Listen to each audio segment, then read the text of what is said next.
All right, welcome to Social Distillation, the submarine still of the internet, where we attempt to drop the bead and pour white lightning straight onto your brain. Uh, Special After Dark episode. Yeah, we It's had to go after work, busy in and the afternoon. I was even a little late because I think of the first time I've ever come across this. One of my baseball kids, I believe he has a strained iliacus. Interesting muscle to strain because it's kind of there in a supporting role quite often. Hmm. Yeah. But all signs led to it. We did some soft tissue work and some stretching, and we're going to figure out what he's doing to aggravate it. But in his pitching motion, when he lifts his knee, that's when it fires up. So Mine was giving me problems after I had my knee scoped. And it took me forever to figure out what was going on with it, of why I was having issues there. And I finally figured out just from what you told me, study anatomy. So looking, tracing, okay, this muscle goes here. So where's the pain? When does it fire? Huh. This little thing here. Okay, let's work on that. yeah, when your little thing's firing, that's usually a problem. But no, it's interesting because on his other leg, he has an anatomical thing going on that I haven't really. I've been talking to even some of the best clinicians in the area, and we're trying to figure it out. But his hamstring, his let's see, biceps femoris, the one on the outside. So if this is my knee joint, the hamstring runs through a groove like a pulley and goes Mhm. down to the tibia and or fibula, whichever one that it connects to, but runs through a groove there, and when it pulls, it pulls like in like I said in a pulley to help with the leg action. But when he gets to a certain position, even with no load, it pops out of that position, so you can actually visibly see it go, and so it's going straight across from his hip to the attachment point in the leg without being in the pulley. So we're trying to figure out why that won't stay in place. But that's on the other leg. Hmm. Well, I've had that with, my biceps tendon does that, and That's that's it. normal That's with a the common biceps tendon. that's Yeah. that's common with the biceps tendon, and too But much of that can grind and the cause thing with your inflammation. legs is those tend to be robust structures because you Uh-huh. have your body weight on them all the time. Uh-huh. So it's something we're all trying to figure out, but it does bother him every once in a while. But this new one is the one that's affecting his throwing. Well, that's a fun puzzle, not necessarily for him, but for your brain. For my brain. Um, Yeah. well, And well, we got an interesting thing to try here. It's called ginned up charges. It says it's an IPA, but then it says it's aged in barrels, which makes it not an IPA because the hmm, thing about an IPA was they over flavored them so that when that reduced over the travel from India to wherever, they would be normal. So if it's aged, it's not an IPA. So I'm hopeful for that because I hate IPAs, but it's aged in gin barrels. It's also 10.1% alcohol, so we'll sip that it. sounds exciting. We'll sip it. I'll have to check that out. I All got it for right. Christmas. Well, Smells good. no interesting puzzles. Well, I guess there is an interesting puzzle because we're back into the Lord of Chaos and Fire and Spirit, chapter 29, where we were going to be last week, but we took a detour with the affable gentleman to rant about Witcher and just general crappiness in Hollyweird. Uh, um, I had a thought there, but it kind of dissipated on me. Well, you got to Um, find a thought because I'm bringing up the comments just to make sure we didn't miss anything over the last 2 weeks. one of the I think I've said this before. Um, one of the things that is becoming more and more apparent, and I kind of touched on this, I don't remember if we were still recording or not, is that one of the big problems with Hollywood is that the um the classical idea of someone gets off the bus with, nothing but a suitcase and a head full of dreams to make it in showbiz. It, that doesn't really exist anymore. It is uh most people that, especially the ones that hit it big, they already have a connection through some relation to the business. And a lot of them aren't, you know, creatives. Like it's not like Tom Hanks's son is an actor. Coppola's daughter is a director. And that can be problematic if you're just getting the chance because of your relation, but at least you at least you had some exposure and experience to the creative process through your parent. Well, now you have all these kids whose parents are executives in, in the behind the scenes stuff. And that's who's getting the chance. That's who's, you know, making it big in whatever media. And the big problem there is you no longer have people who have lived real lives. You have people who are afflicted with affluenza, who grew up in the nicest parts of the LA metro area, and all they know is that bubble. One of the reasons people like Robert Jordan create so well is not only do they obviously have that creative gene, they have that thing in their brain that helps them be creative, but they have actual life upon which to draw. You don't have to imagine what this or that is like. You've seen it. You've lived life. You know, he was a middle-aged man when he started writing these books. He had been in Vietnam. He had, you know, uh, uh, lived life. He had struggled to get started writing. He had started in other places. He started with someone else's IP, with Conan stories. Um, before he, got to his baby here and got to do his thing. And it's one of the things that makes the story so rich is that he's drawing, besides just that base creativity, he's drawing on a lot of real world life. And that's what makes it relatable. That's how you can connect to these characters. That's why they seem so real. uh this is funny because you opened with that little monologue because we just did the Sam Harris episode. You know where his who his parents were? Golden Girls producers, I did not know or that. something along that, the affiliation there. There was something with the Golden Girls. He was money from the beginning. That's what that, I mean, you look at his life story, and I mean, he went to Stanford. He dropped out because he wanted to find himself and went to India for 10 years. You don't do Yeah. that if you're poor. Mhm. And then he went back to Stanford.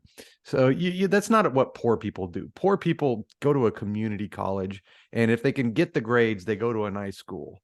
The opposite example would be someone like Rob Henderson, who I've brought up a couple times in our social episodes, where he was adopted and in and out of foster homes, joined the military, was in the military for a while, had great credentials coming out of high school with his military money, and ended up getting into Yale after doing a 2-year school, and then now he's at Cambridge. And his book is called Luxury Beliefs, where he talks about people with their belief systems that have no clue about the people that those things actually affect. Mhm. It's exactly what you're talking about. The people who were in the system have no clue, but this person who got into the system from the outside is like, what the fuck are these people talking about? And that's what Jordan was compared to your Hollywood execs. Well, that actually ties into this chapter, into what's going on here. Did you have something else before we dive into it? Nope, dive away. All right. So, um, Nyneave, when last we saw, Nyneave was in a bad mood because nothing's going right from her perspective, and she's starting to feel boxed in. And we're seeing all of this go through her mind, all the terribleness that she's having to put up with. And then so um she heads to Loghain to study him and see if she can figure out anything about healing being stilled or gentled. And Elaine tags along. And we talked about this a fair bit a while back, but in spoilers, because I was referencing this in particular, um, that to me, I had trouble making sense of how Nyneave was ever able to channel in the first place, because from what everyone in universe knows, she shouldn't be able to light a candle, let alone wield as much as she does. Because from what everyone knows, the way it is you must be calm. You must be calm and you must surrender. Well, her way of surrendering is kind of the point you made, the idea you came up with is her way of surrendering is getting so mad that she gets out of herself, basically. Mm-hmm. And that's what you see directly Well, here. what I said before was it's the only time she's ever in the present. Mm. You know, you see that from her first introduction, that uh she is very cognizant of her position, and but also very perhaps hyperly aware of other people's opinion about her in that position. Um, when we first kind of hear about her is when it was when the boys are talking, and she about, she gets, they're relating the story of when she met Moraine, and Moraine called her child or something like that and asked to be directed to the wisdom. And Nynaeve just about blew her top because she's hyperly sensitive about what people think, because it, and it's not a is there kind of an inverse of imposter syndrome, because she knows darn well she deserves to be in that position. She's really darn good at her job. Uh, Better than just about anyone. People talk often. That was again one of her first introductions, is that people talk about how great her cures work and how she's able to cure ailments that other people can't. Mm-hmm. Well, but what I got in that section was it was alluding to the fact that maybe it wasn't always the medicine. Yes, but I don't think anyone there had that thought. Mm-hmm. Moraine figures it out ahead of time, and that's what she's telling Nynaeve. When we finally get Nynaeve's perspective, and Moraine is telling her, "You can channel. Here's how I know." Um, Well, you see this a lot in younger people, but I would say especially I'd say it's more prevalent in younger women with respect to this kind of thing, with the respect thing. Well, maybe you see it in younger men; it just manifests different how they react to it. But a lot of young people don't understand the fact that it doesn't matter how smart uh, and proficient you are in what you're doing, experience matters. And she was at that stage where she knows how smart she is, she knows what she's learned, and she thinks she should be treated as someone who's been doing it for 20 years. yeah. And this is common with young people, especially young people who were successful early. Mm-hmm. The worst thing you could say is, look, let me throw an experience bomb on you, because they're like, I know what I'm doing. That's the automatically the walls are up, you know. But there are no solutions, only trade-offs. That has to be balanced by the fact that, like we were just talking about in bubbles, you get in a bubble, you get blinders on, and you think this is the way it is. And sometimes someone comes along. That's why entrepreneurs are so often young people, is because they think of a creative and different way of doing something. And, the idea takes off Bec- because no one else had thought of this before, because this is the way it's always been. And she's absent-mindedly, I like that we get her internal monologue as Elaine is talking, as she's talking to Elaine, that we get her internal monologue where she's bouncing from stressing about Myril and what's going on there, about how she's stressing about what's going on with Egwene and Rand, and feeling like that's where she should be to do the most good, and then bouncing to what she's actually doing. And what she's doing is kind of that's what's in the background, even though it's what's most important. But because it's in the background, that's why she's able to do it, Mm-hmm. because she is operating on instinct, and she does what even people in the Age of Legends consider to be impossible. Well, yeah, and it's one of those times where textbook says X, but the answer is Y. Mm-hmm. So you have to unlearn X before you can figure out Y. And skipping along into the next chapter, where was it? And Um, keep in mind with that statement, the people who wrote textbook had never done X. all right, so page 593 is when the other Aes Sedai come in and they watch her as she does the same thing as she heals Sawan. And um the they're shocked, and they're like all yellows. They came in to see this. And so halfway down on 593, what made you think of using fire? Dagdara asked in a strangled voice that sounded entirely too high for such a big woman. And earth, you used earth. Healing is spirit, water, and air. That opened the floodgate. Questions from every throat, but they were all the same question, really, just phrased differently. I don't know why, Nynaeve replied when she found an opening. It just seemed right. I've almost always used everything, which produced a round of admonitions. Healing was spirit, water, and air. It was dangerous to experiment with healing. A mistake could kill, blah, blah, blah. You just watched someone do what was literally impossible 5 seconds ago. And now you're telling her, no, that's wrong, Which is funny, because that's just the world they live in. as an anatomy person, I don't understand how they did things like knit bone without earth. Because now we're talking minerals, not just Mhm. organic matter.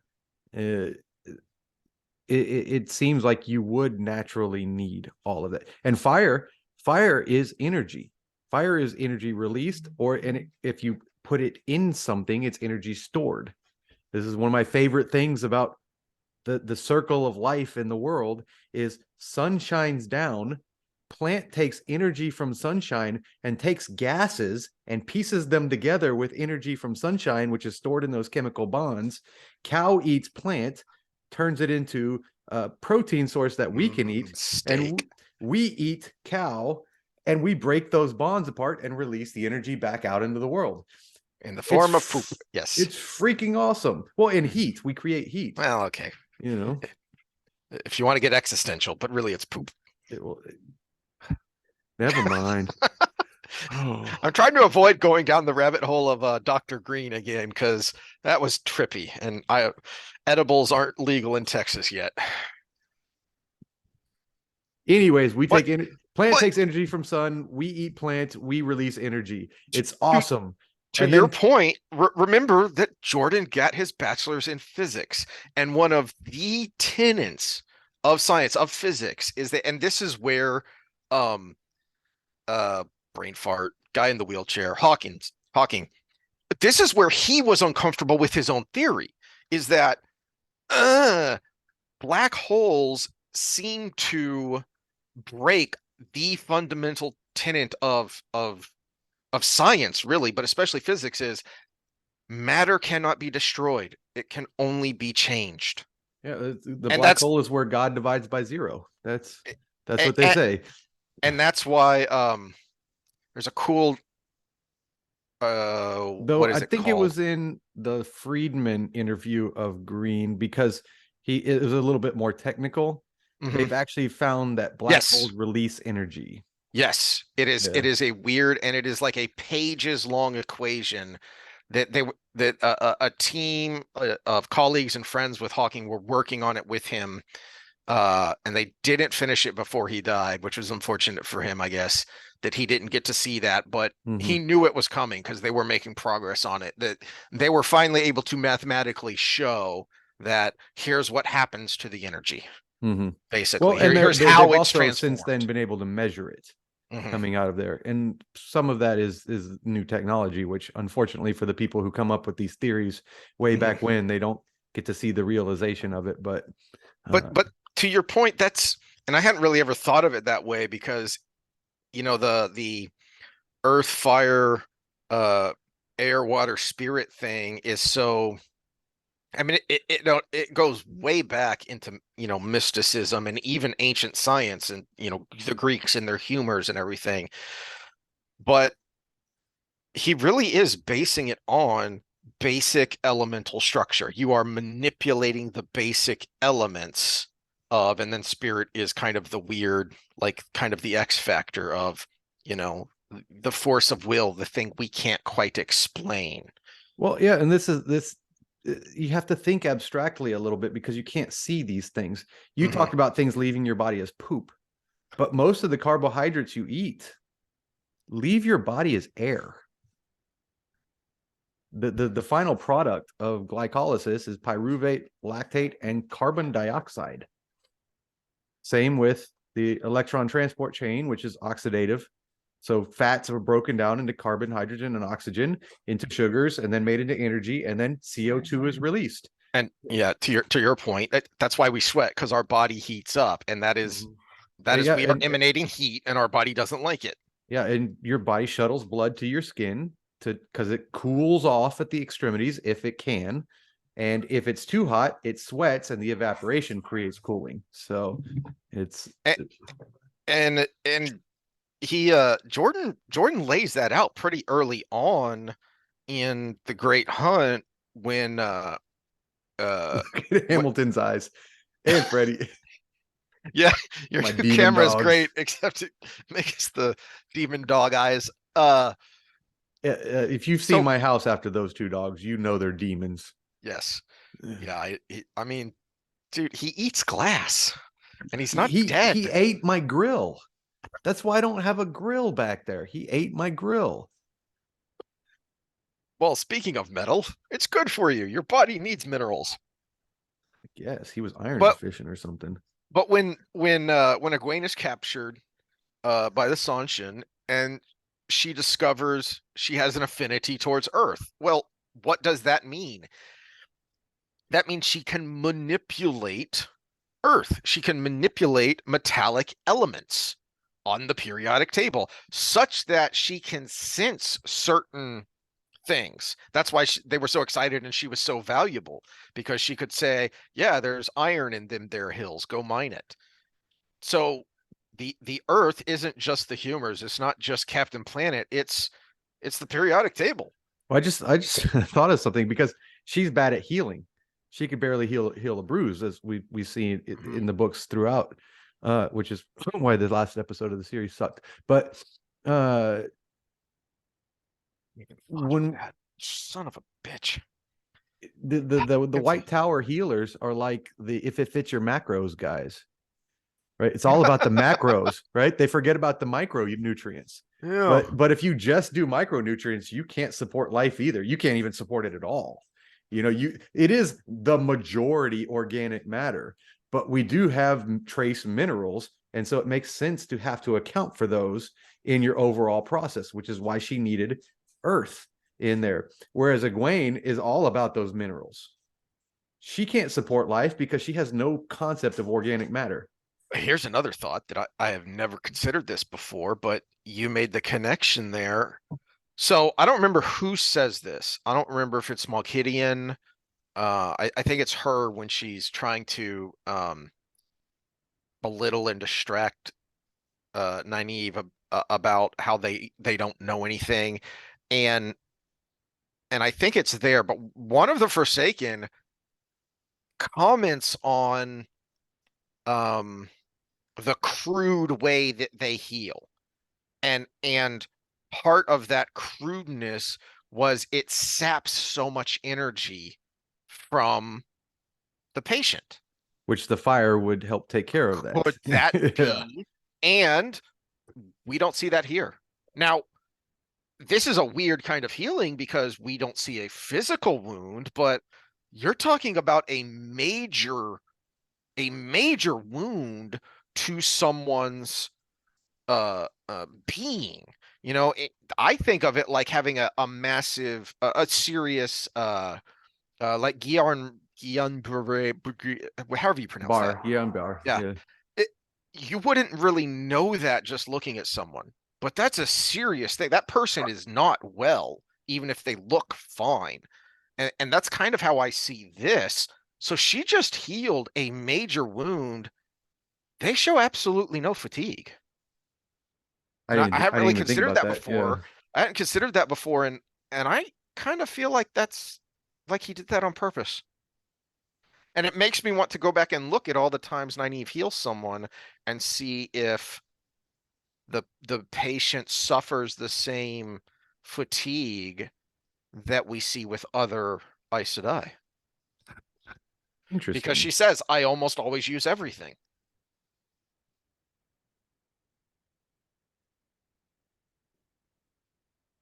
I've just derailed myself down a interesting thought. I'm gonna have to add that to, I need to start keeping a list of things to keep an eye on Hmm.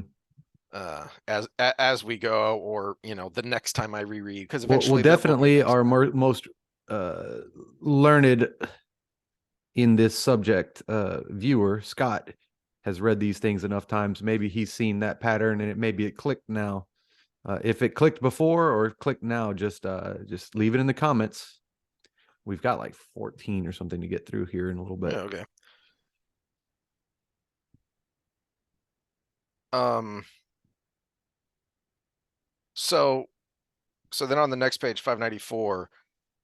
So after they see it a second time, really a third, because they haven't acknowledged Logain, but that's what started all of this. So she just did the impossible 3 times, and now finally they forget all about her and they start talking amongst themselves about um uh used fire and earth as if she were trying to bore a hole through stone. A smoother touch would be better.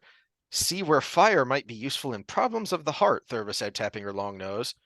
Uh that's kind of the energy center, since it's pushing out the blood, which is transporting the energy. So you could kind of see that. And so or Well, I mean, do we really want to go in the physiology? let's not go too deep into that. But I Because think I would contend that the energy center is actually the liver. I think there's a Chinese idiom that is translated to heart and soul, uh, but literally it's heart and liver. Or no, it's something in liver, like brain and liver. Yeah, well, the reason I say that the energy, if you were to say something, you would say is the freaking mitochondria, but Mm. the that's why they're called the powerhouse of the cell, you know. But that's only in aerobic respiration. When we talk glycolysis or any those that takes place in the endoplasmic Mm. reticulum and everything, but the liver is what converts all the substrates into glycogen and all the How many fats into heart problems are usable electrical problems? anything that's rhythm based. Maybe that's what Jordan means here. Maybe. I mean, he was a physicist, not a physiologist. I know, So but I just, now that I'm thinking this, I'm seeing it everywhere, and that's the only specific thing he mentions. Everything else is kind of, uh, like someone's, because you've got all these snippets of conversation, because Nynaeve's they're talking over each other, and Nynaeve's just not catching it all, and we're getting this from her perspective. So if the earth were combined with the air, just so you see, dot dot dot. So you don't see what any of these people are thinking with these new combinations of weaves that they're thinking about. And I find it curious that the only one he specifically mentions is fire in the heart. mhm. Interesting thought. It's just, I mean, the vagus nerve runs through there, which is your fight or flight kind of main line, I would say. But if you're talking about pure energy, Hmm. that's a tough one because it's on a cellular level. It's not on. There's no part of your body that's the battery or anything of that kind of sort. And when you talk electrical pulses, I mean, you would have to say the brain then, because everything starts there. Yeah. Even when it comes to the heart, it all starts in the brain. Well, spoiler alert, something about the brain way later. Dun, dun, dun. Okay, let's push on because we got to get to boxes and rands and things at some point. Any thought on what happens next, which I find kind of cool and well, first, I like the I hope this at least means I don't have to scrub pots anymore. Sheriam's head whipped around with a startled expression. Why, child, whatever gave you that notion? If anyone could break any rule they chose, do whatever they chose, and escape punishment merely by doing some good to balance it, the world would be chaos. Uh, uh, but who is it who says it? Stepping out from the other yellows, Nassau cleared her throat and in passing shot Nyneave a glare that could only be called accusatory. I suppose this means we will have to gentle Logain again. Uh, she sounded as though she wanted to deny any of it had ever happened. Heads began nodding, and then Carlinia, a white, I believe, isn't she? yeah, So she's the white. she's Little Miss Logical. Can we? Every eye turned to her, but she went on calmly, coolly. Ethically, can we consider supporting a man who can channel, a man trying to gather other men who can, while at the same time we go on as before, gentling those we find? Practically, what effect will it have on him when he learns? Distressing as it may be, as matters stand, he will see us as separate from the tower, and more importantly, from Elida and the Red Ajah. If we gentle even one man, we may lose that distinction, and with it our chance to gain a hold on him before Elida does. I mean, it is pure logic. Oh yeah. Um it This is where Jordan kind of uses some tropes to tell the story because nobody's that pure. At least groups of people aren't that pure logic. I mean, some autistic person might be like that, but it's he created these groups of different Aes Sedai to tell the story in the way that he needs it to go forward. mhm. And he needed these Spock type archetypical character, and he didn't do it in one character. He did it in a whole group of people. And same thing with the Reds, and the same thing with the Blues. Nobody's so much into any of these things that they would fit that mold, but he made it to where they did to kind of keep things going. I do think though he does a good job of showing you that they are still people, so they don't perfectly fit their ideals. And because they are all different people, they have different ways of expressing those ideals. Like Siwan and Moraine are not only both blue, they're both dedicated to the same cause, and yet they express that quite differently. Well, but he did it in a very human way, which Mhm. he had them identify themselves. It's the in group out group stuff. They pick an identity, and so they fit themselves into the mold versus having the mold to be there. Now they had that propensity to it, but once they were there, it was their identity. I have to be this way because I am this.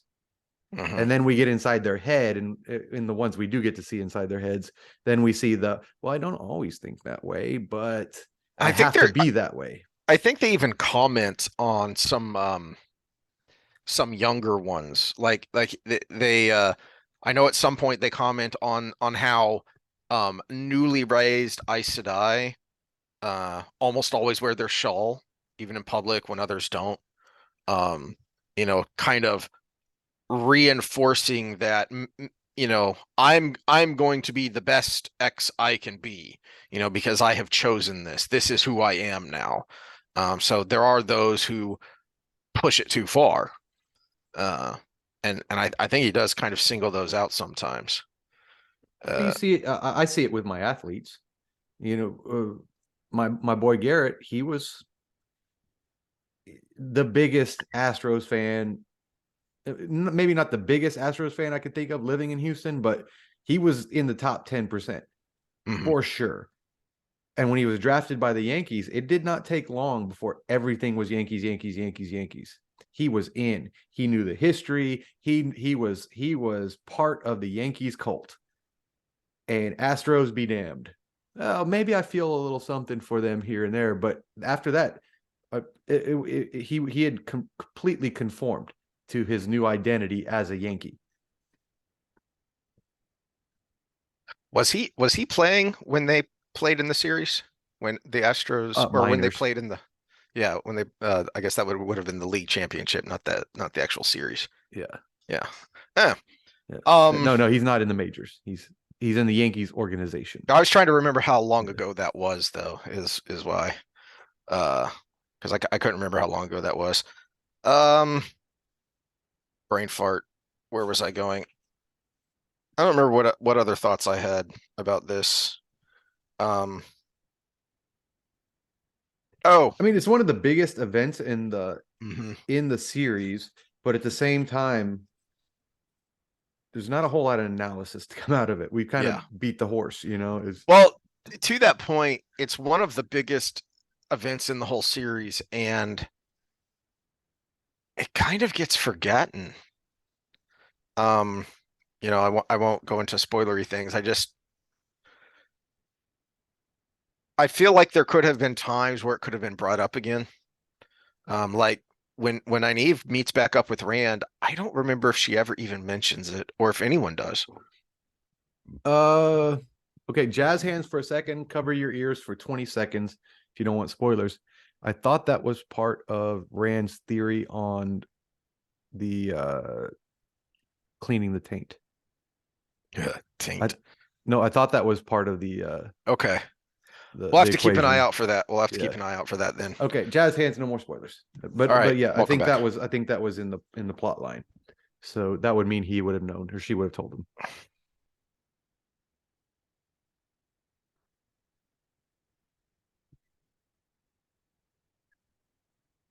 Um,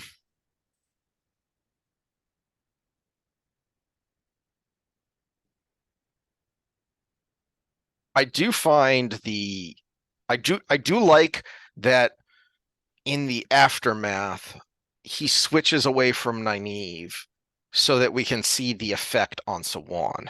Mm-hmm. So that instead of Nynaeve thinking about what she had done, we got her perspective leading up to it, and then a little bit when the Aes Sedai came in and kind of were badgering her and everything. And I like that the post analysis that we get all comes from Sawan. Um, and I think it's intriguing and a little bit creepy how so the opening of the scene is her being embraced by Lelaine and Delana, who is she's thinking they the only ones that she was closer to coming up in the ranks was Moraine. Um, but Duty, as when she reached Amarillan, had kind of kept her away, and they really didn't want anything to do with her when after she had been stilled, because as they were kind of thinking when they first showed up in Saladar, it is a they've mentioned it before, I think, in other contexts, that women who end up getting stilled or burnt out just kind of disappear because no one really wants to be around them because it's an uncomfortable reminder Mm-hmm. of what could happen. And this is the most important part of who you are, and it's gone. Yeah. Which Um, which is just like we talked about with the football game. Is it about them or is it about you right now?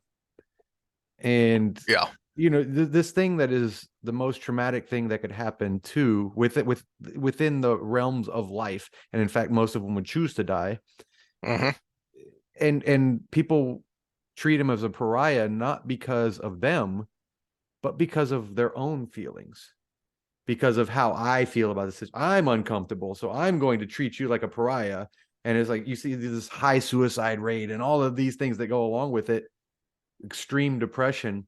How much of that was being shunned out by your friends and family, the people that would be the ones to take you through this Mhm. traumatic situation?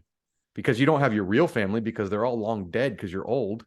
And it's just the selfishness within that is it's natural, but it's unfortunate, I would say, to use a nice word.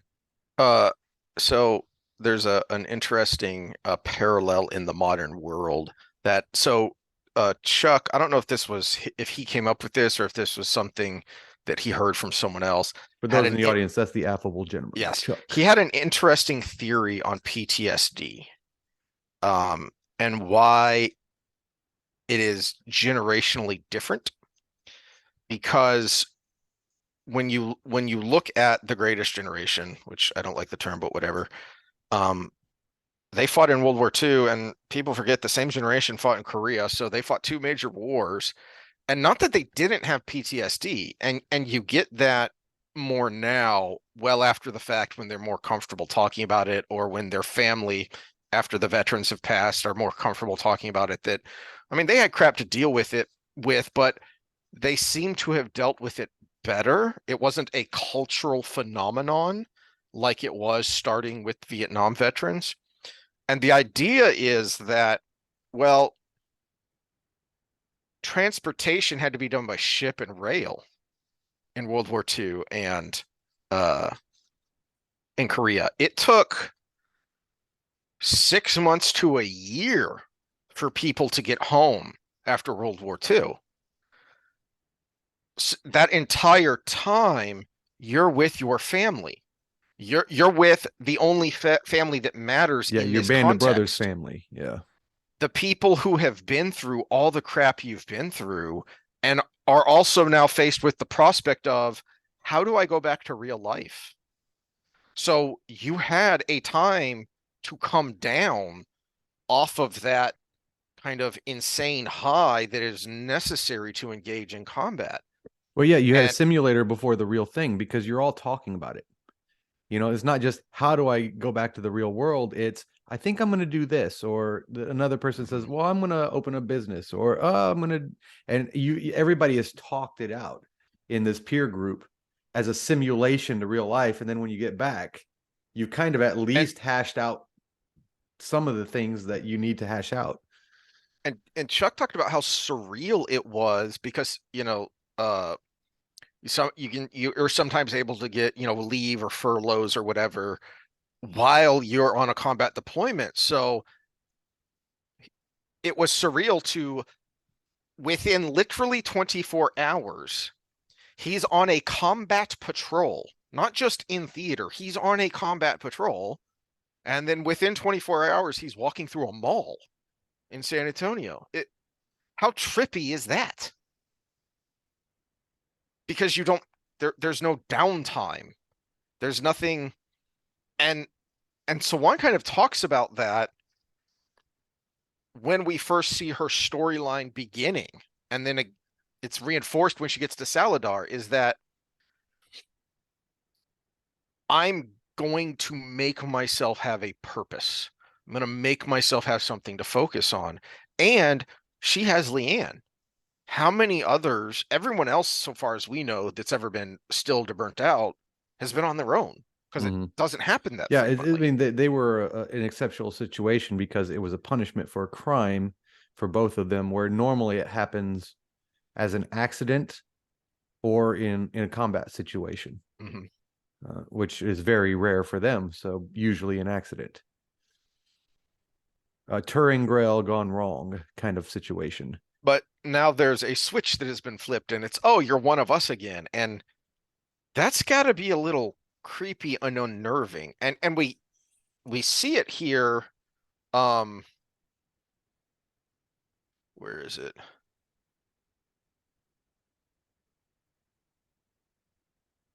Um,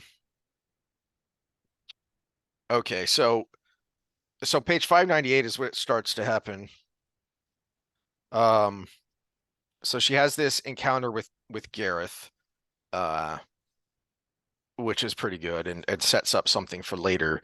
But then she has a breakdown and she has to get away, and there's only and she has to, these friends who are suddenly friends again, but she needs a Leanne to turn back to because she's now having a psychological crisis. Because and uh this is this is a very interesting part of the bond, um that I think is probably a rabbit hole you could easily go down of how this works, that because she was stilled, she never felt the break in the bond when her warder was killed. And now all of a sudden she's feeling it and it's just crashing down on top of her. And she has to turn to Leanne, who had lost a warder before. Uh, and and so she needs someone that has been through it. Mm-hmm.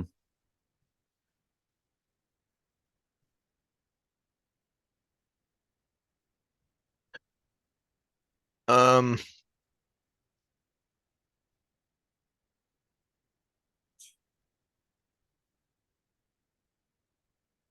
the other interesting thing to me about the um the the reason that kind of switch of Lelaine and Delana all of a sudden, oh, we're friends again, is because very quickly that changes, and that's what the next several pages are about to the end of the chapter. Is you kind of know, we've kind of been exposed to it, but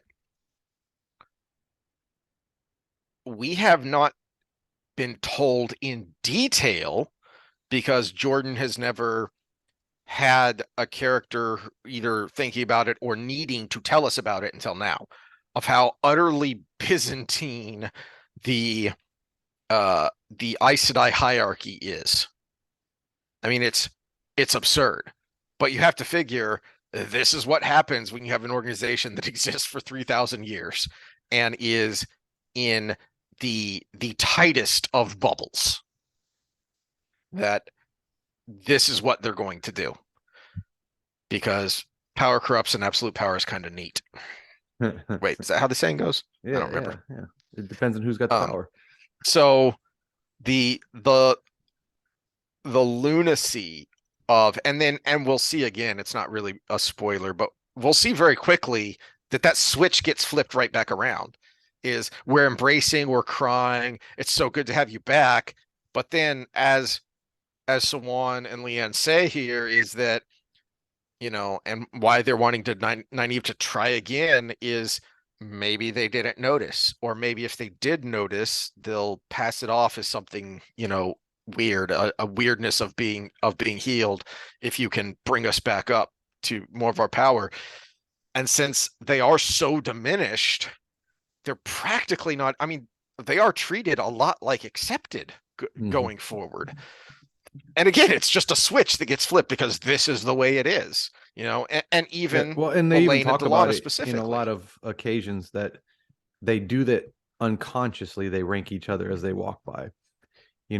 Think of it as being in the gym, and Ronnie Coleman's lifting in a squat rack, and I don't know, Christian Bale from The Machinist is lifting Yeah. in another squat rack. You automatically got your gym pecking order there, and you Yeah. just see it. But now they've got this thing they can feel, and there's the automatic pecking order that goes along with it. Mhm. Justin Bieber's in the other squat rack. He's a step below The Machinist, but Just for being Justin Bieber. yeah. Um, but the other thing that's so astounding and kind of shocking about it is how ingrained it is that they don't even think about it. You just automatically defer to someone. Hmm. And really, the only reason Sawan and Leanne are thinking about it and talking about it so openly is because they are in an utterly unique position of having the position they were once in suddenly be changed. That just doesn't happen. Unless like a Nyneave or a Lane comes along, someone stronger than you, but that's normal. To your analogy, even, I guess it would be the Incredible Hulk if someone buffered than Ronnie Coleman came in to, to change Nothing the stronger than order. love except Ronnie Coleman. He squats 800 ass pounds. That's one of my favorite memes. Lightweight, lightweight. Okay, I have to think again that this was not an accident. I mean, he could have put this scene anywhere, but the last several pages of this chapter, after we've gotten this incredible moment of Nynaeve healing, of Sawan and Leanne, we get to see the human side of them. Um, and then one of those people who was hugging Sawan and saying, "Welcome back. It's so good to have you, friend." Oh crap. Because it ends with Delana making a new friend. Oh, yes. Yes. My favorite new friend. Halima. Yep, Halima shows up, and again, it is practically every page in the Wheel of Time is an instruction manual to would-be writers of how to show, not tell. Because nowhere in here are we ever told. Nowhere does Delana think, because I'm Black Ajah, I dot dot dot. I mean, we just see it through the action, through the interaction of Delana and Halima, that, oh, this is bad. It seems I do remember, even if you've forgotten um, the connection here, uh, which would be easy to do. I don't think I caught it until my second reread of Cabriana Macondes, the Aes Sedai that was being tortured by Simmerhosh. Mm. And so there's your giant clue. Um, your first giant clue. Um, I think it's funny. She never expected to see that from any woman who did not wear the shawl. And this Halima Saranav could not even channel. mhm. Like, might want to take that back. But like, so on 609 near the end, Delana only nodded to that. Killing a sister was always to be regretted, but what must be must be. Um, oh, actually, if you've been paying attention, it's not a because I forgot that Halima says it right at the end Hmm. that uh I was told to mention a name to you, a name I use sometimes, Arangar. Ah! Dun dun dun. Yeah. All right. Um, I don't know how much there is to talk about the next chapter. Um,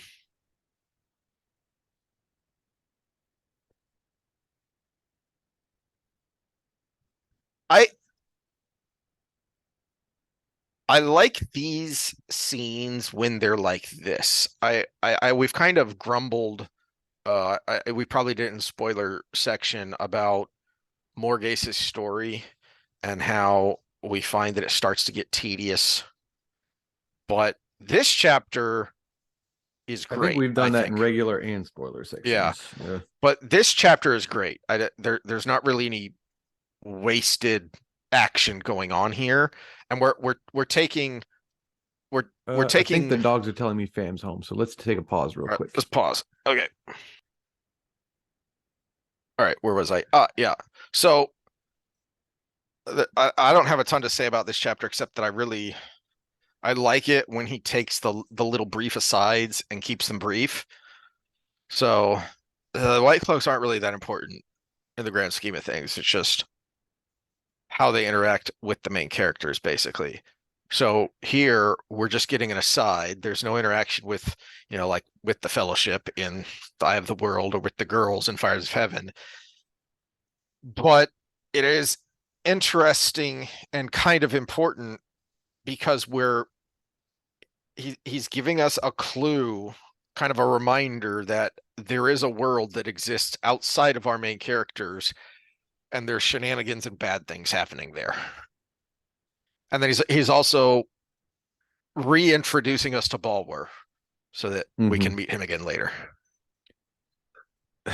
I like his little evaluation in his head of Dane Bornhold talking about his father being so soft, and Dane had promised, but he had little hangups like wanting to know someone's guilty before actually executing them. That was his hangup. That was his Yeah. flaw as a white cloak. And like these are the things that give you Valda's character without stupid musings while burning a Aes Sedai. And oh, I hate that show.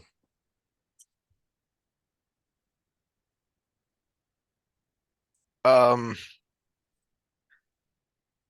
we also get,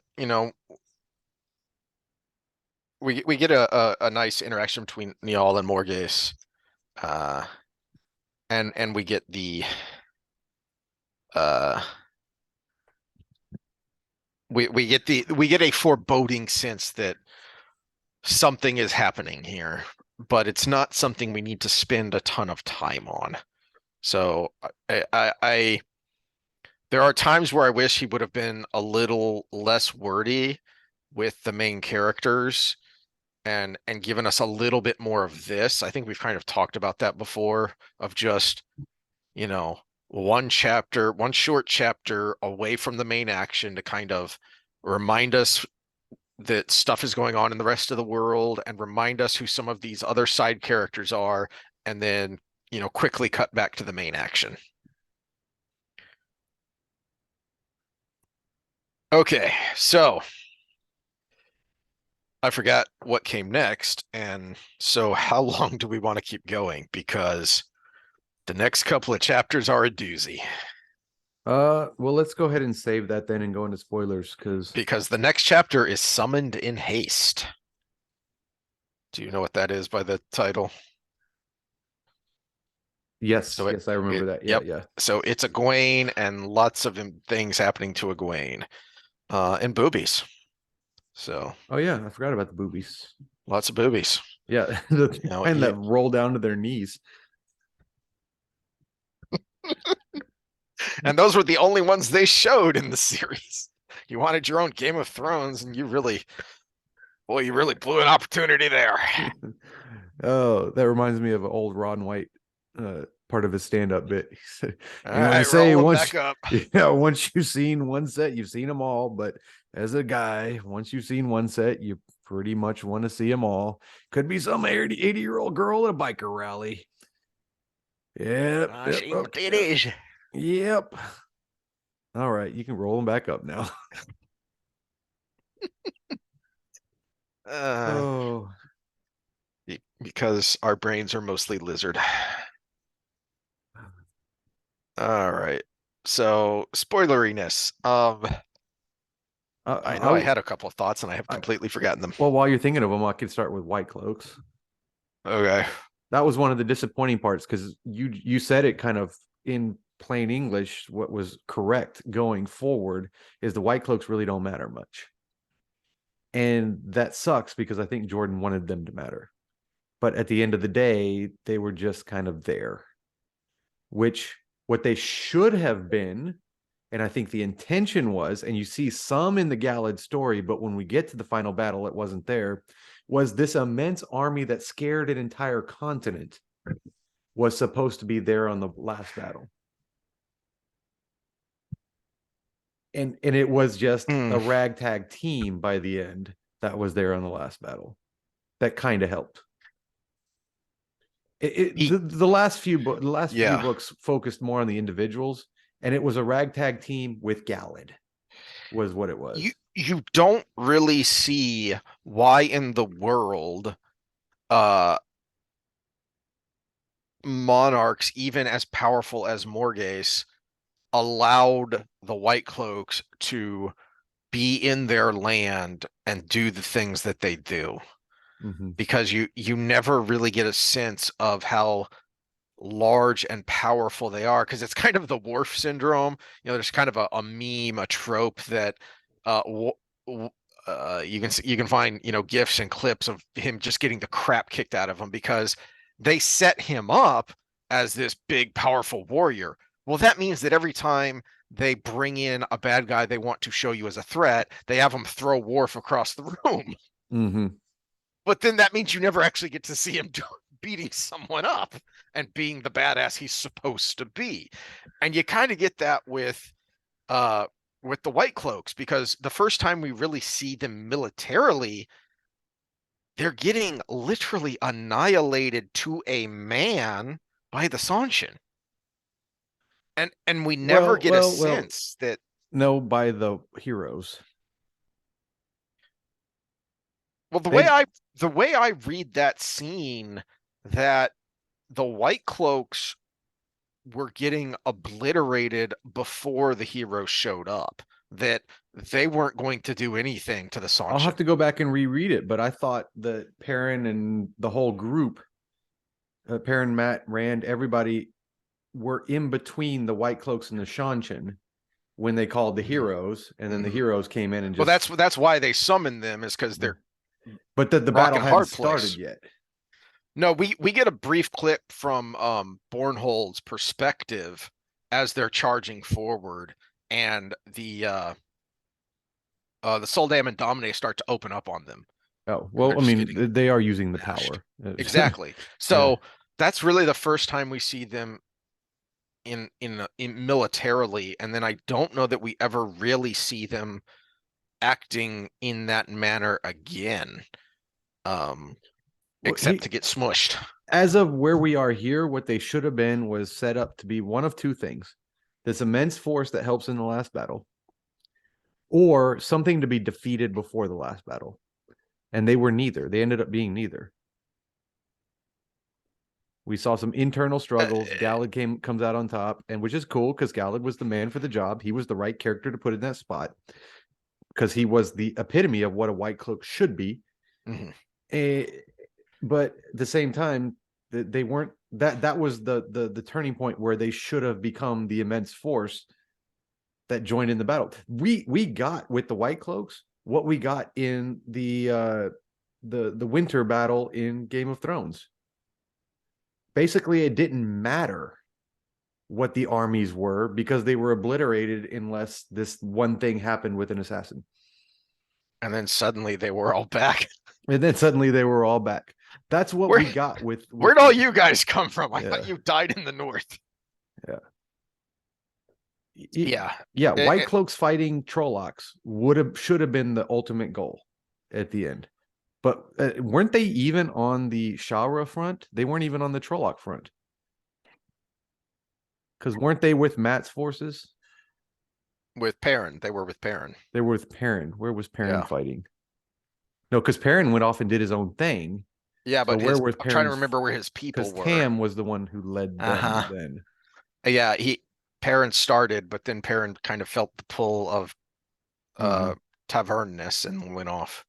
Yeah, because he could Yeah. do the woofy dream thing. Yep. Well, again, that's where when we talk about characters, where Jordan spread himself thin, he spread himself thin with things within characters too. Because Perrin probably would have been better served to be on the front fighting the Trollocs even with the Wolf character arc. But then he had the Dream arc too, which he Mhm. needed to fight Slayer, which was on the Rand front. And the Yeah, that's another one of those. What a shame, because as much as I like Perrin, and I liked that dream world part of his contribution to the last battle, I felt like there was way more of that than there needed to be well, and you could have with done it with whatever all else was going on. you could have done it in a way he protected Rand from Isam and still been there on the last battle. It didn't have to be at the last battle that he was in the dreamy dream. He could have done that, maybe an Yeah. assassination attempt before the last battle or Well, something.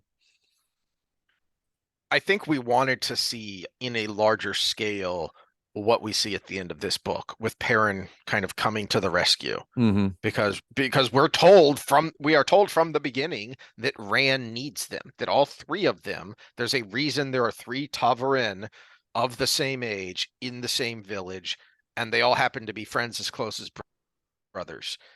And then we don't always see it. We don't get enough of it. Well, and foreshadowing is about repeated patterns.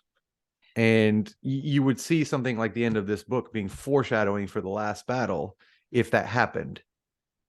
But we didn't see a repeated pattern. We saw something completely random, actually. Well, not completely random because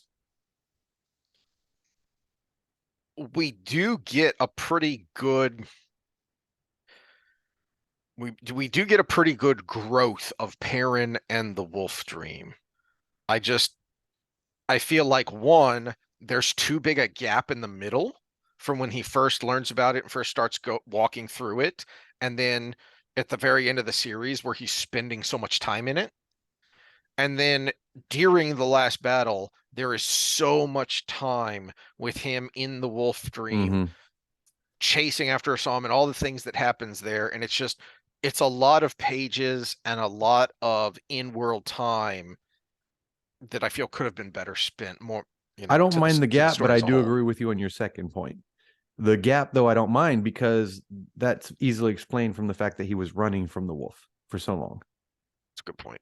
Yeah. So his that's part of his character arc was running from the wolf, That's and then and part and of then that is what accepting it happens, at the end. Yeah. and part of that is what happens at the end here because so many are going to die Mm-hmm. because he called them and he feels guilty for that. So and he needs what's his bucket to show up. And how's what's his bucket going to show up when we never saw him at the beginning of the show though? I don't. Damn it. Okay, let's. Uh, Elias is what's his bucket, right? yeah, Yeah. yeah. Okay. The guy we never saw. Um. So okay. So comments. All Okay. right. What Uh, uh. What were we talking about? That why is Scott mentioning the Ten Commandments? I do not remember what we were talking about hold on. because it's been way too long. What was this episode?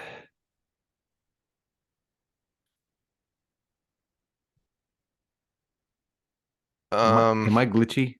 Yep, Yep. I'm glitchy. Yep, Lord it's of any browser, by Chaos, the way. Okay, so Balefire, Voices in My Head, and Embassies. Oh my. Yeah. So yeah, I don't know what we talked. So it would have been the beginning. What were we talking about in that episode? It was that was a Matt episode, right? that's where we started, I believe. Yeah. Was that the assassination attempt? Um. Yes.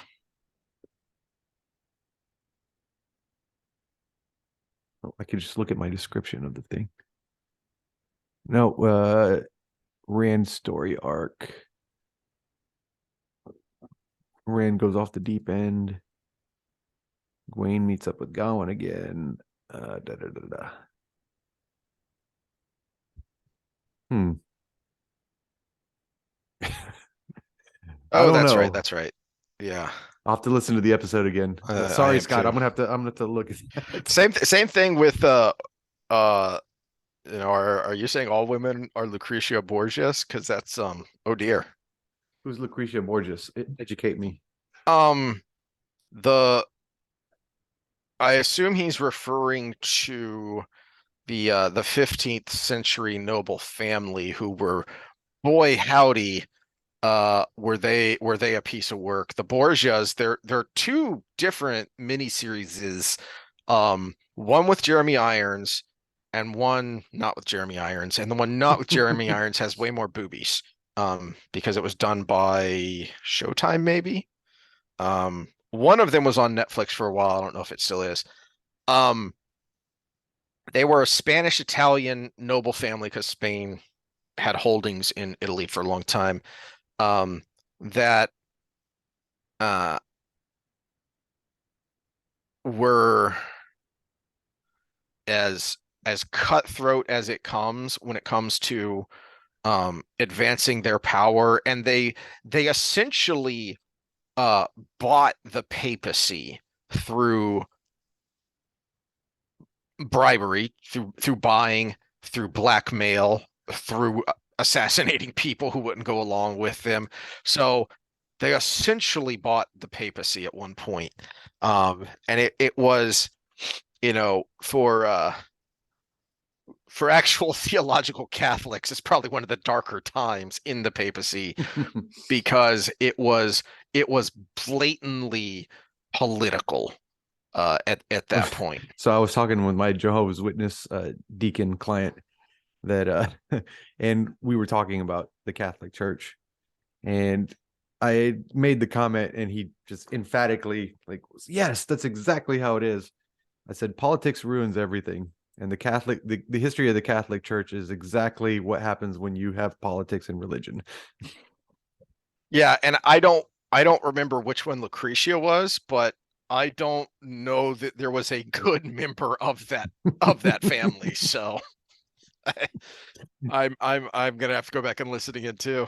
Um, but yeah, the ever consider the importance of Jatara Morosa? That I mean, that was part of that, intricate web of this had to happen, so this would happen, so this would happen, so this would happen, Mhm. so this would happen. Well, and as we just And talked about Swan, her storyline begins with that too. mhm.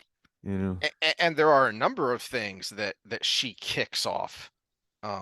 So yeah, uh the Luke going to the border, or excuse me, the Blight, mhm, Tigraine going off to mhm. the waste, the Swan and Moraine starting their trek. Now, what I don't get is whoever her Amirlin was, Tamra, I think. I believe so. We never do we ever get a clear idea of, because she also saw the foretelling that Swan and Moraine did. What did she do after that? That's the question. So Is that in New sh- Spring? That she might is be in New part Spring. that Amarillan is caught up in the unpleasantness after the Io War Hmm. because, and I don't remember which book this is said in. Um, I think it may be The Great Hunt. No, because it's talking about the Black Ajah openly. Where does it say this? Dang it. Maybe Scott remembers. But somewhere in the series, someone is talking about this and says that um maybe it is from a Black Ajah perspective, that Amarillan was taken by the Black Ajah and tortured to figure out what had happened and what she knew. Hmm.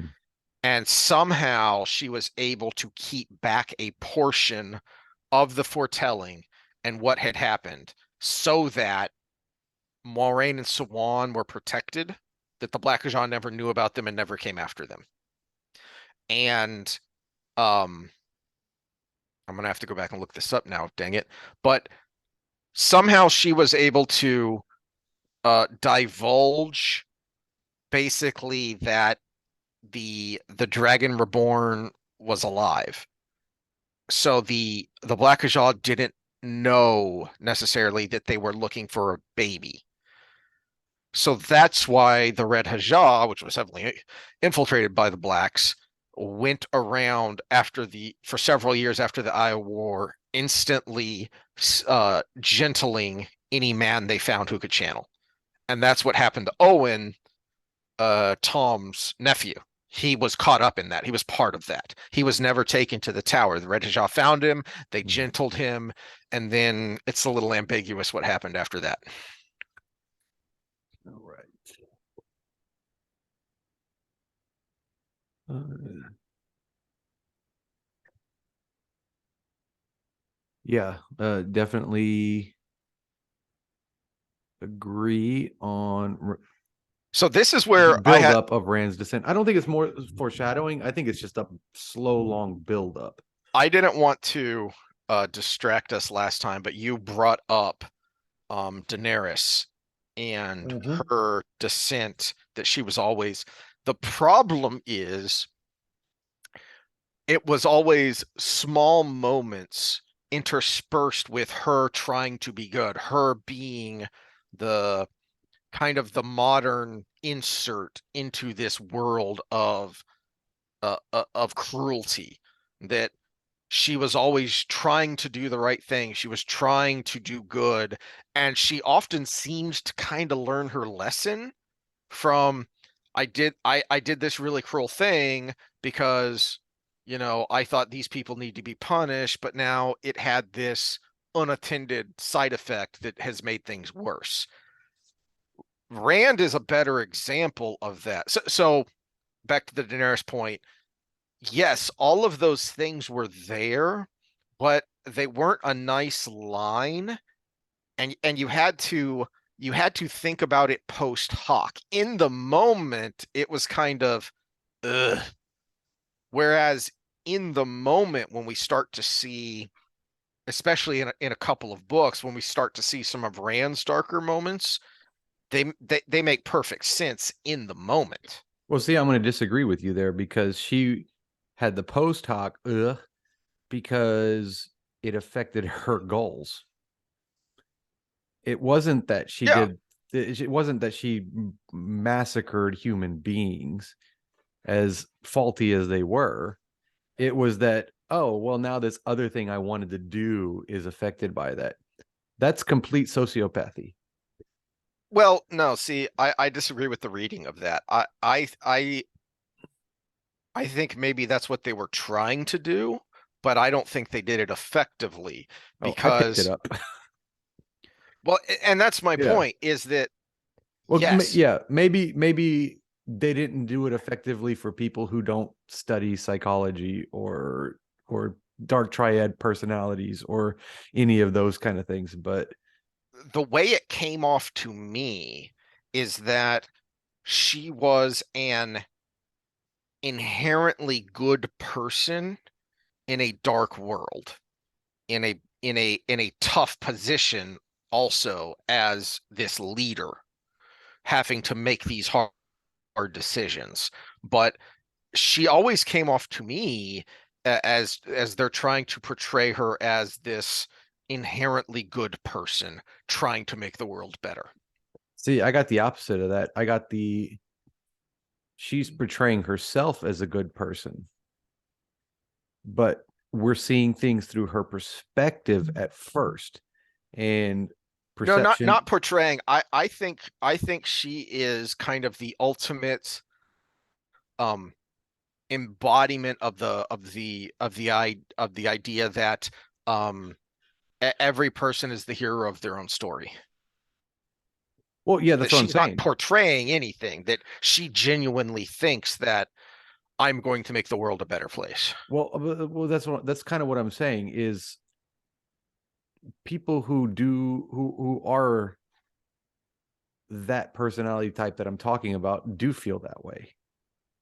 You know, we got a famous person that was started with an H. He felt that way about himself. You know, this is a personality trait. These people think they're doing right in their own way. Their perception is their reality, and we get the storyline of her until she meets Jon Snow from her perspective. Even though it's a third party camera, we're getting that storyline from her perspective until she meets up with another main character. And then we start to this is where art actually comes into it. This is what something they did well. The perspective was from her perspective till she actually meets the dwarf. Blanking on the Drinks and name. knows things, yeah. Yeah, my spirit animal. Whatever. Fuck. But you start to see her a little differently at that point, Hmm. because now you're starting to get the whole feel of the situation was from both of their perspective. instead of just her perspective. And then when Jon Snow comes in, you get his perspective of everything. Again, even though the camera's looking at both of them, you get the feel of his perspective because it's set up to where you're feeling his feelings, not you're feeling her feelings. And the same thing, you go all the way back to the beginning, you're getting the camera from her feelings. Now, there's a lot of abuse in that. There's a lot of being taken advantage of in that, but it doesn't change the fact that she's still going on this path with the perspective she built from that time of abuse. So sociopaths are either positive or negative for society. They can be a great CEO that creates the most amazing company in the world, or they can be a serial killer. The difference is what's their past. And we got her past where it led her in this direction. So she is partly a victim, but she was also the crazy person at the end. And you saw that building. And they did a great job of that. Yeah. Great job. No. Yeah. Were the elements there? Yes. It was not a great job though.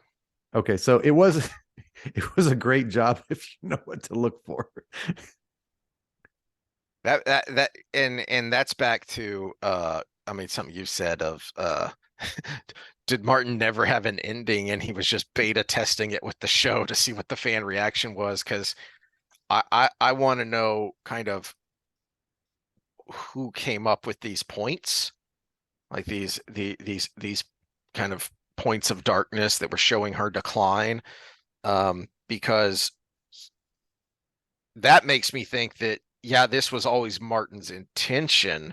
It was just that when you got to those last couple of seasons, you kind of lost that. I think that's really where you start to lose that, that darkness, that decline.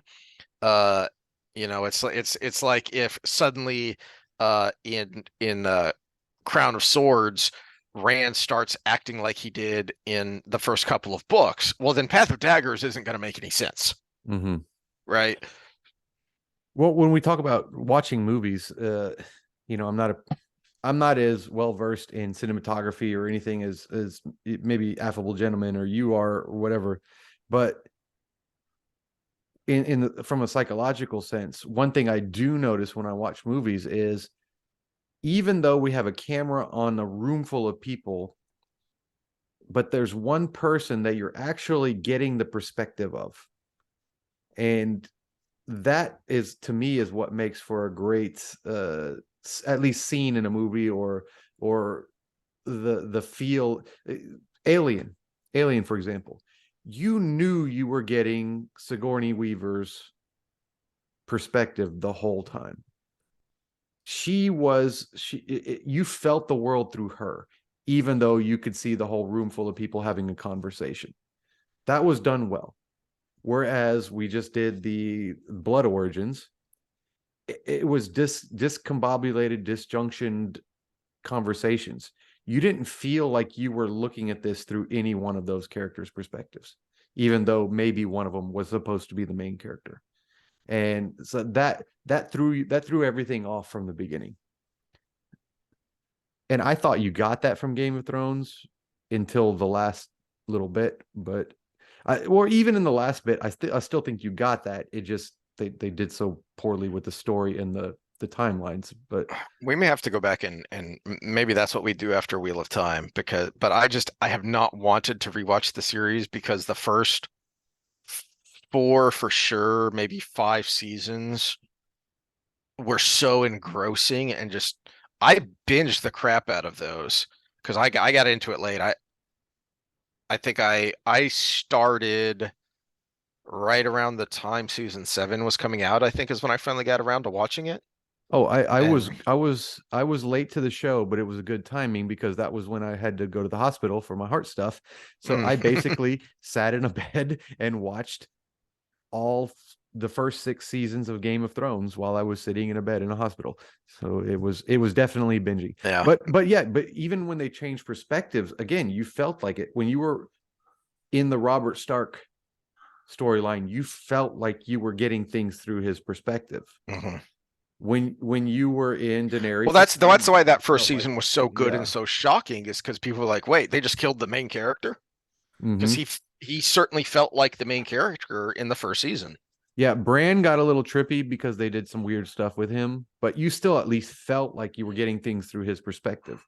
Mhm. Lots of people in the scene, but it was focused to where you can kind of be like, okay, we're in the Bran story right now. Or it would switch and we're like, oh, we're in the Jon Snow story right now. We're in the Tully story right now. You felt where you were at the time. Whereas Blood Origin, to bring it, or even Rings of Power, it was almost like forcing you down the Galadriel story, no matter where you were. You never felt like you were anywhere else. We're only here in this other place because it ties to her. Mm-hmm. Yeah. All right, moving along. Let's get Uh, through these because I'm hungry. Um, so this is a good point, and I'm curious too. I'd love to see Jordan's notes about what he intended to do with Egwene. Did Sanderson stick to RJ's story, or is this one of the places where the notes were not clear about her direction? You already know my overall opinion of Egwene, but I'd like to give the benefit of the doubt about where Jordan intended this to go. yeah, I'm And benefit of the doubt too, because just the more I watch Sanderson, the more I know he's a modern woke tool. he's certainly becoming that way, it seems. No, Which he's a is tool. Have you ever watched his podcast? He's no. signing autographs the whole time he's talking. Okay. Yeah. I mean, how much It's more? odd. Yeah.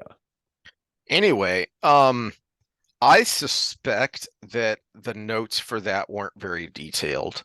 I suspect that it was just the high points of, you know, he may not even said what it was, but like instead of saying this is what Godwin does, with the younglings and all that, he may have just said Godwin has a crisis of conscience and goes to the rebel Aes Sedai. It may have been as simple as that, and then Sanderson filled in the details. You know,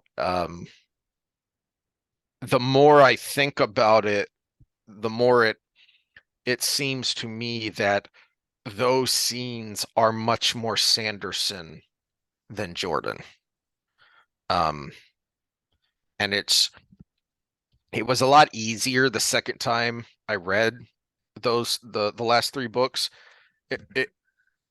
It jumped out to me more where, okay, especially in the first book, where, all right, this scene was either written by or mostly written by Jordan, and then Sanderson just touched it up, filled in the blanks, filled in the gaps, Mm-hmm. did a little editing with Harriet, whatever.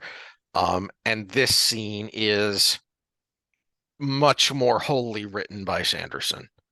Um,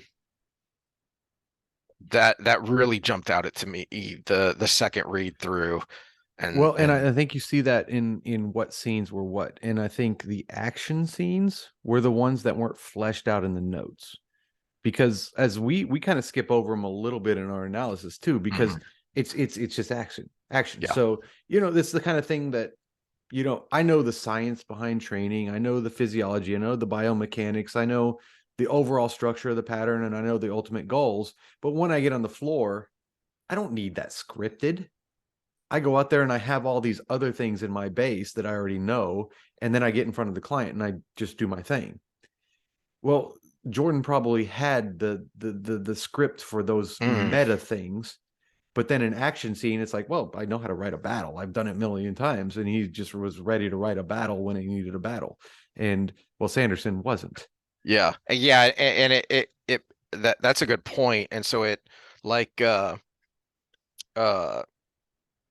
like the first real fight that Rand has at the end of the Great Hunt with the Blade Master Sanchin, that the movement was probably not anything that was really noted. I would not be surprised if the only notes that Jordan had on that were kind of what Rand should be feeling, what he was thinking about, Mm-hmm.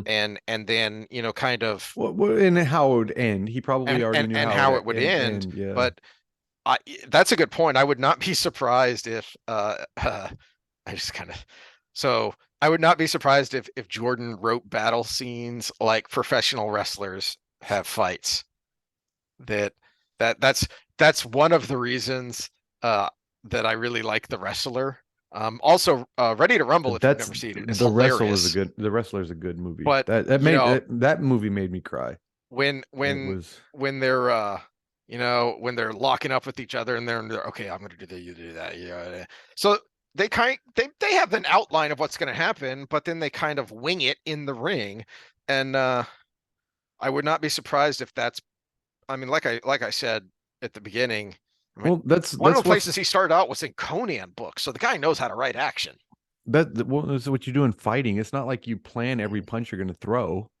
You say, okay, well, this guy has this tendency, and this is my strength that works towards that. So we're going to try to set that up, but you don't And script out everything you're going to do. and one of the things I talked about early when we were talking about action and you know and why we're not going through it, but that I like when he writes action scenes is they flow so well. Mm-hmm. And that kind of makes me think that yeah, he probably went back and maybe there was some editing, but I kind of feel like those scenes where he just sat down and he went, and he just Mm-hmm. started going.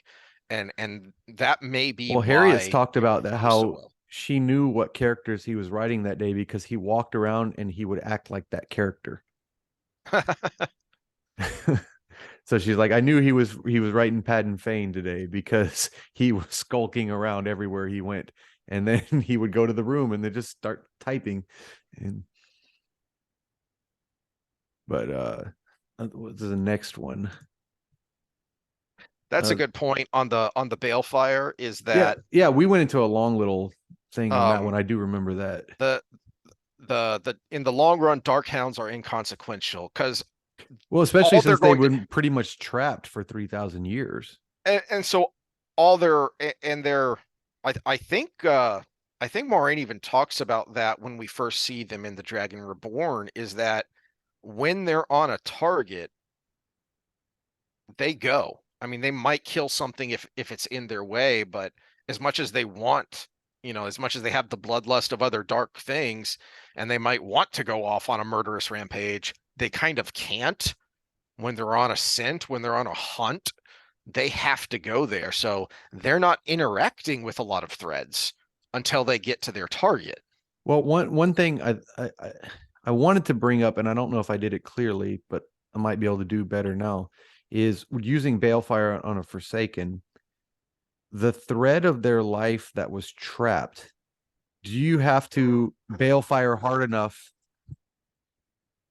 to go back all of those years and then some to get what they did in the life before they were trapped? Or were they in stasis to where everything you balefire is consequential to what they did in the Age of Legends? So Boy, that'd be trippy.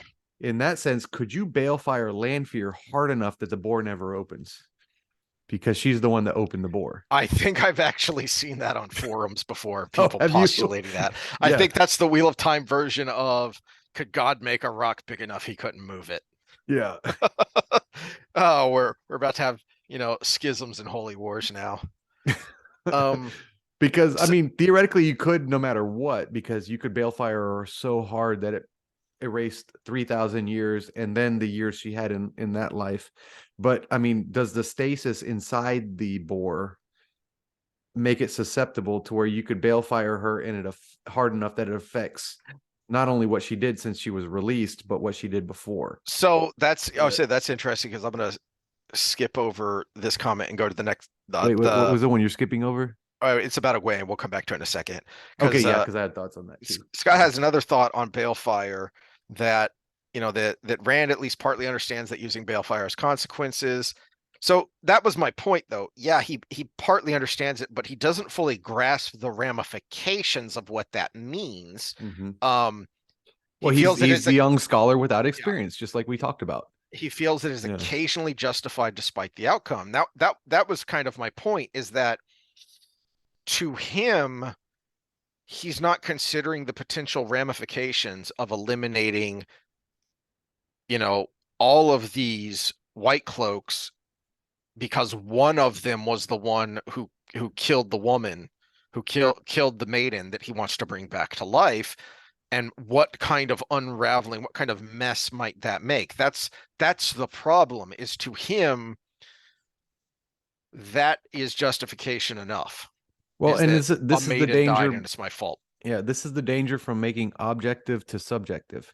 Rand understands that objectively this is bad, but at the same time, he's trying to justify it, which is a subjective bias based system. And so his bias is going to help him with his decisions on what is right to do and what is not right to do, even though the ramifications could be bad either way. Mm-hmm. And so this is where we have to draw a line sometimes objectively with something that is so dangerous as would be balefire, as would be time travel. So if anybody's working on it, let's stop. Yes, please. Although Green has a great explanation of how future time travel is possible, but going back in time is very improbable. So Uh-huh. All right, so back to Egwene. So suddenly Egwene has chosen Team Aes Sedai over Team Dragon Reborn. This conflict drives a lot of the plot from this point on to the conclusion. Jordan is practically inviting us to choose a side. I'm not but sure about that. I'm not sure Jordan is doing that or Sanderson did that to the Be- comment two comments before that. because there are times that and I can see the frustration with Egwene, because there are times she does things for the right reason but does them wrongly. So because I think there are times where from her perspective, it's not that she's choosing Team Aes Sedai over Team Dragon Reborn, it's that she feels that the White Tower is necessary and needs to be part of the world and Rand's mission to counter the Dark One, and then the world that is has to exist afterwards. Yeah, but she did it from a perspective of part of but separate. Exactly. But And so that was the big thing. We thought we were going to get kind of that yin yang, the melding of it all, but we ended up with yin I, yang. I I think she has the same idea that the people who choose her do, which is she can be a string attached to Rand so that we can manipulate Rand.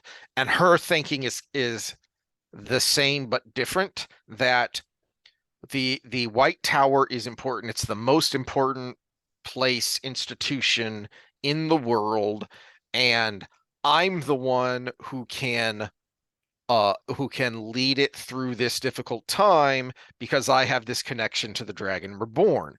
But then she continually creates a she never loses that hostility to Rand. Partly because she never recognizes the hostility to Rand. Mm-hmm. Well, in essence, so we can kind of compare this to the Roman Empire, where we have this kind of takeover, but it was a step in the right direction. It wasn't the ultimate takeover, right? So she was the catalyst, but then the next one to come along was the traits that she had that were great, but are going to pull things forward. And we know from the books, but we also know just from common sense that that's Cadsuane. And so, yes, she broke something in a way that was a positive direction in the end, but she wasn't the right person for it ultimately, which is why she had to die. Not why she died, but why she had to die for things to go forward. But if you could really postulate with some certainty that had she not died, then things would have been status quo, men versus women the whole time, because of this whole pride thing. Where Mm-hmm. Cadsuane understood through experience or through everything else.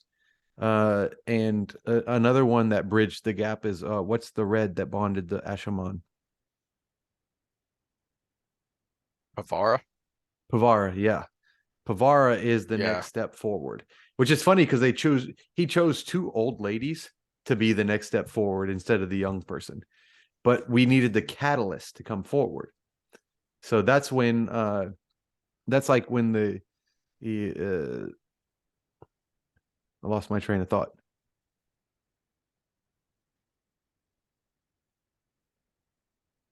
She's Ulysses S. Grant. Grant was necessary. He was the only one at that See, time. Matt's Ulysses S. Grant. Well, no, this is what, no, hear me out here. Okay. Grant was necessary to end the Civil War. His mentality was what was needed to finally crush the Confederacy and end the war. Then he became president, and it was a disaster because that same mentality didn't service him as president. And so he was 2 terms that were not that they were completely horrible. There's a little bit of revision that needs to be done there, but I mean he did do some good things, and there were some important things that he did. Um, like it was kind of important that he was there because the Indian Wars would have been even worse if Sherman had had his way. But Egwene was necessary because it was her mentality that was required to reforge the White Tower and repair the break that the Black Ajah had created. But that same mentality, that's a good point, that would have created a an animosity between the White and the Black Tower, whereas Cadsuane, that's going to be something to keep an eye on and talk more about as it goes. That look at how she reacts to the men around her, Mm-hmm. even when they start to get bonded by her Aes Sedai, and she finds it curious. She's wary, but she doesn't act like a normal Aes Sedai would. Well, and I would have liked more in the kind of the epilogue to everything, some more of the Pavera, the fact that they bonded each other. Yes. That I mean, that was something huge that didn't get followed up on. Because we had instances of one group bonding the women bonding the men, and we had another group where the men were bonding the women, but then we had one instance of them bonding each other. This isn't supposed to happen. Nobody's Yeah. ever thought to do this before. And Uh, so they create a very bizarre situation. Um, Speaking of bizarre situations, so this comment we'll talk more about next time because this is coming up. Of Egwene is the living embodiment of, oh, what wicked webs we weave when first we practice to deceive. There's a reason we have sayings and idioms, passed down from generations because, yeah, they're true, and you need to think about that. How many of her consequences were the result of her lying in the beginning of the Isle plot lines? Yeah. So she's about to have to suffer the consequences because that lie led to this, led to that, led to that, led to that, led to mhm. that, led to that. Well, they say don't tell a lie because you have to tell a lie to cover the lie and the lie to cover the lie. That's the whole I don't know why she swallowed a fly, perhaps she'll die. That's that freaking fable. Mhm. Because then you have to swallow the spider to kill the fly, then you have to swallow the bird to kill the spider, and you just have to keep getting bigger and bigger and bigger and bigger and bigger. That's the moral of the story.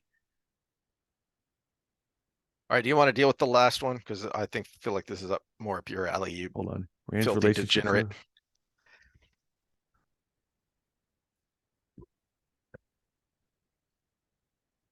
I actually don't like the term rigid morality. I don't like that idea. It's simply a cultural more that is Well, so pervasive rigid and is so just ingrained. rigid is an adjective to the structure, and it's a social moray, but it has very fine parameters that have very little wiggle room. So that would be Well, rigid. because you wouldn't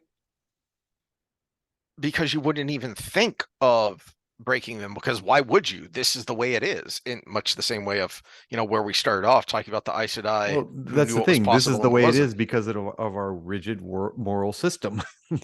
Oh, no. See, But also, you're talking about a small group where an outlier can affect the whole group.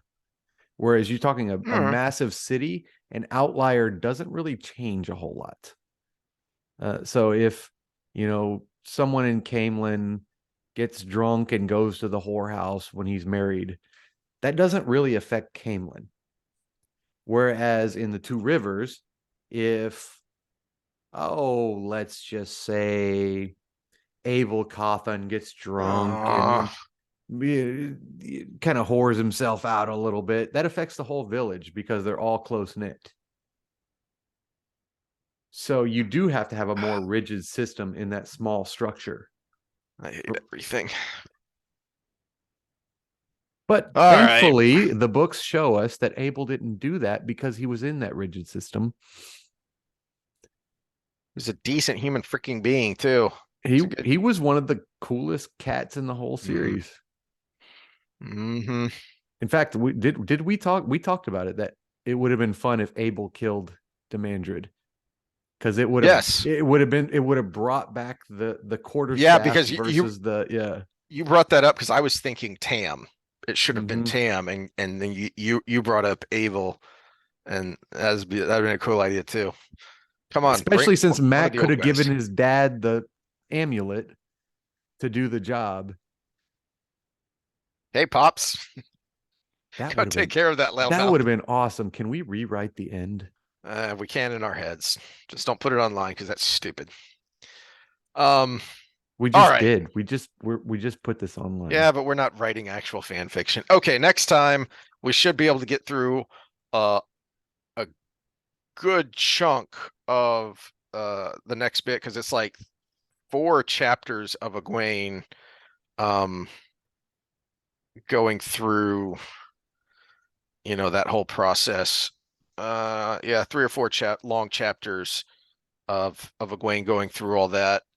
And so we don't need to spend a ton of time. Uh, unless we want to go all the way to when Matt shows up there, which is loads of fun. Um, Yeah, we got to kind of push we'll through see. because We'll see how far we can get. yeah, I mean, because a lot of it is the ritual, which we don't have to go through except boobies. All right, so we will see old y'all. freaking fart movies. We will see y'all next time. Love you guys.